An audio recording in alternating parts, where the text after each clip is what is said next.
இதுதான் ரொம்ப ரொம்ப முக்கியமானது. என்ன அப்படின்னு பார்த்தீங்கன்னா, கூலும்ஸ் லாவையும் நியூட்டன்ஸ் லா ஆஃப் கிராவிடேஷன் இது ரெண்டையும் ரிலேட் பண்ணுற கம்பேர் பண்ணுற ஒரு முக்கியமான ஒரு பாயிண்ட்டு.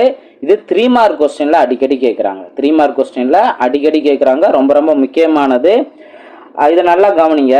இப்போது இதுக்குரிய ஃபார்முலாவை ஃபஸ்ட் நான் நோட் பண்ணுறேன். இதுக்குரிய ஃபார்முலா நான் நோட் பண்ணேன் அப்படின்னா உங்களுக்கு கிளியராக அண்டர்ஸ்டாண்ட் பண்ணுறதுக்கு யூஸ்ஃபுல்லாக இருக்கும். இப்போ என்ன ஃபார்முலா அப்படின்னு பார்த்தீங்கன்னா, கூலும்ஸ் லா அப்படிங்கிறது நம்ம என்னன்னு பார்த்துருந்தோம். Coulomb's law F it's equal to 1/4π epsilon Q1 Q2 divided by R squared அப்படின்னு பார்த்துருந்தோம். இதே இது இந்த 1/4π எப்சிலான் நாட் நம்ம என்ன யூஸ் பண்ணியிருந்தோம், கேன்னு யூஸ் பண்ணியிருந்தோமா. அப்போ F it's equal to K into Q1 Q2 divided by R squared அப்படின்னு பார்த்துருந்தோம். இது Coulomb force or Coulomb's law. ஓகேவா.